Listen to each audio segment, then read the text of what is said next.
Hello all, வணக்கம். இந்த வீடியோல நம்ம தமிழ் டு இங்கிலீஷ் டிரான்ஸ்லேஷன் தான் பார்க்க போறோம். எது ரிலேட்டடா பார்க்க போறோம் அப்படின்னா டிராவல் ரிலேட்டடா பார்க்க போறோம். ஸோ ஒரு சில டிராவல் ரிலேட்டட் ஃப்ரேசஸ்லாம் தமிழ் டு இங்கிலீஷ் எப்படி கன்வெர்ட் பண்றது அப்படின்றத பார்க்கலாம். ஸோ டைரக்டா நம்ம இந்த வீடியோக்குள்ளேயே போயிடலாம். ஸோ நம்ம ஏதோ ஒரு இடத்தோட பேரை சொல்லிட்டு அது எங்க அப்படின்னு கேட்குறோம். டிராவல் பண்ணி போறதுக்கு அந்த பிளேஸ் நமக்கு எங்கன்னு தெரியல, அது எங்க அப்படின்னு நம்ம கேட்குறோம் அப்படின்னா where is அப்படின்னு கேட்டுட்டு அந்த பிளேஸோட பேர் சொல்லணும்.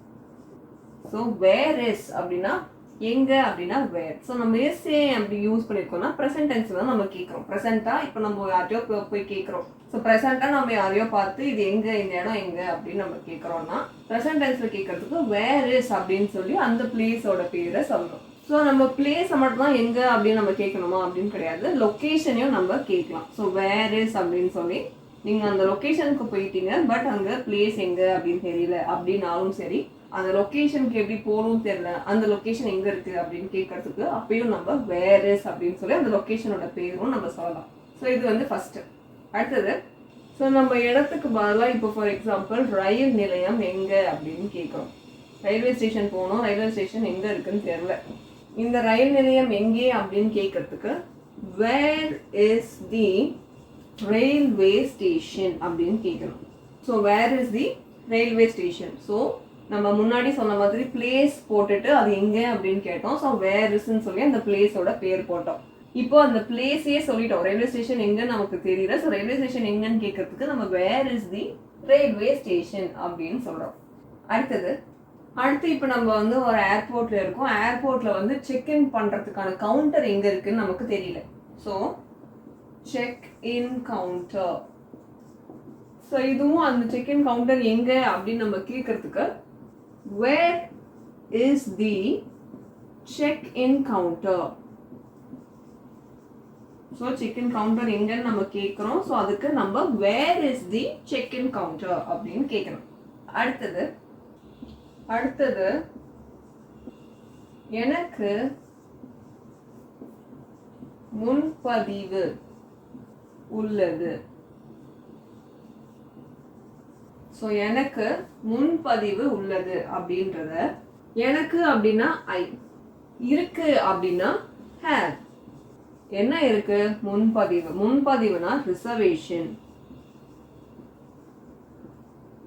So I have a reservation அப்படின்னு சொல்றது தான் எனக்கு முன்பதிவு உள்ளது ஆர் எனக்கு முன்பதிவு இருக்கு அப்படின்னு சொல்றதுக்கான ஒரு சென்டென்ஸா இருக்கும். ஸோ இந்த எனக்கு அப்படின்றது ஐ, உள்ளதுன்றதுனால ஹேவ், என்ன இருக்கு? முன்பதிவு இருக்கு. ஸோ முன்பதிவுனா என்ன? Reservation. So I have a reservation அப்படின்றதா இதுக்கான டிரான்ஸ்லேஷன். அடுத்தது என்ன அப்படிங்கிறத பார்க்கலாம். புறப்படும் வாயில் எங்கே? ஸோ இப்போல்லாம் யார் இந்த மாதிரி கேள்விலாம் கேட்டுட்டு இருக்கா அப்படின்ற மாதிரி நமக்கு இருக்கும், பட் தெரிஞ்சுக்கிறது தப்பு கிடையாது. ஸோ இந்த புறப்படும் வாயில் அப்படிங்கிறது departure gate. So where is the departure gate? So where is the departure gate அப்படின்றது தான் புறப்படும் வாயில் எங்கே இருக்கு அப்படின்ற மாதிரி ஒரு கேட்கறதுக்கான கேள்வியா இருக்கும். ஸோ இந்த மாதிரி யாரும் இப்போ யூஸ் பண்ண மாட்டாங்க. இந்த டிபார்ச்சர் கேட் எங்கே இருக்குது அப்படின்ற மாதிரி தான் கேட்பாங்க. ஸோ அதை நம்ம தெரிஞ்சுக்கலாம் அப்படின்றதுக்காக தான் இந்த ஒரு கொஷின். அடுத்தது விமான எண் என்ன? ஃப்ளைட் நம்பர் என்ன? ஆர் ட்ரெயின் நம்பர் என்ன? இப்படிலாம் நம்ம ஒரு கேள்வி இருக்கும். ஸோ என்னன்றது வாட், ப்ரெசன்ட் டென்ஸ்ல கேட்கறதுனால இஸ், தி விமானம் அப்படின்றதுனால ஃப்ளைட், என்னன்னா number. So what is the flight number or what is the train number? So train number அப்படின்னு கேட்குறோம். இங்கே வந்து ரயில் அப்படின்னு கேட்குறோம்னா ரயில் எண் என்ன அப்படின்னா what is the train number. விமான எண் அப்படிங்கிறதுனால what is the flight number. So இப்படிலாம் நம்ம கேட்கலாம். அடுத்தது விமானத்தின்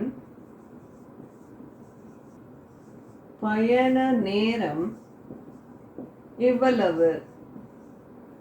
ஸோ நீங்க எவ்வளோ நேரம் அதுல பயணம் செய்வீங்க விமானத்துல அப்படின்றத நம்ம விமானத்தோட பயணம் நேரம், ஸோ டோட்டலா அது எவ்வளோ நேரம் ஆகும் ஒரு இடத்துக்கு போய் சேர்றதுக்கு, இதுக்கு ஸோ எவ்வளோ நேரம் அப்படின்னு கேட்கறதுக்கு நம்ம how long அப்படின்னு சொல்லலாம். ஸோ how long ப்ரெசன்ட் டென்ஸில் தான் கேட்குறோம். இஸ் தி ஸோ நம்ம எவ்வளோ நேரம் எதுக்கு கேட்குறோம்? ஸோ இந்த ஃப்ளைட்டோட ட்ராவலுக்கு how long is the flight எப்படி கேட்கலாம். So how long is the flight அப்படின்னு கேட்கலாம். இல்லைனா what is the duration of the flight அப்படின்னும் கேட்கலாம். ஸோ அப்படி இல்லைன்னா how long does the flight take அப்படின்னும் கேட்கலாம். ஸோ இதெல்லாம் வந்து இதோட ட்ராவல் டைம் எவ்வளோ அப்படின்ற கேட்கறதுக்காக ஒரு கேள்வியாக இருக்கும். ஸோ அதுக்கெல்லாம் நம்ம how long is the flight ன்னு கேட்கலாம். இல்லைனா what is the duration of the flight அப்படின்னு கேட்கலாம். ஸோ இது எல்லாமே எது ரெப்ரசென்ட் பண்ணும் அப்படின்னா நம்ம ட்ராவல் டைமை தான் ரெப்ரசென்ட் பண்ணோம். ஸோ இந்த வீடியோவில் ட்ராவல் பேஸ்ட் ஒரு சில கொஸ்டின்ஸ் அண்ட் ஒரு சில ஸ்டேட்மெண்ட்ஸ்லாம் பார்த்துருக்கோம். ஸோ இதே மாதிரி வேறு ஏதாவது டாப்பிக்கில் உங்களுக்கு பர்டிகுலராக வீடியோ வேணும் அப்படின்னு நினச்சா அதையும் எங்களுக்கு காமெண்ட்டில் சொல்லலாம். ஸோ அது கிராமர் டாப்பிக்காகவும் இருக்கலாம், இந்த மாதிரி ஜென்ரல் டிரான்ஸ்லேஷன் டாப்பிக்காகவும் இருக்கலாம், ஆர் இதை தவிர வேறு ஏதாவது பர்டிகுலர் டாப்பிக்காகவும் இருக்கலாம். ஸோ இது வந்து ட்ராவல் சீரீஸோட பார்ட் 1. ஸோ இதே மாதிரி ட்ராவல் சீரீஸோட பார்ட் 2 அப்படின்றது என்ன அப்படிங்கிறது, அதில் என்னென்ன கொஷின்ஸ் அண்ட் அதில் என்னென்ன ஸ்டேட்மெண்ட்ஸ்லாம் வரும் அப்படின்றத பார்ட் 2 பார்க்கலாம். ஸோ இந்த வீடியோ ஸ்கிப் பண்ணாமல் பார்த்த மாதிரி பார்ட் 2 வீடியோவையும் ஸ்கிப் பண்ணாமல் பாருங்கள். ஸோ இது வந்து உங்களுக்கு ஈஸியாக இருக்குது. இந்த மாதிரி தமிழ் அண்ட் இங்கிலீஷ் பார்க்குறது, நிறைய வேர்ட்ஸ் நான் கற்றுக்கிறேன், நிறைய ஸ்டேட்மெண்ட்ஸ் கற்றுக்கிறேன், நிறைய கொஷின்ஸ் கற்றுக்கிறேன் அப்படின்ற மாதிரிலாம் இருந்துச்சுன்னா அதை எங்களுக்கு காமெண்ட்லேயும் சொல்லலாம் ஆர் லைக்கும் பண்ணலாம். ஸோ நெக்ஸ்ட் வீடியோவில் நெக்ஸ்ட் டாபிக் அப்படின்றது பார்க்கலாம். Thank you so much. நன்றி.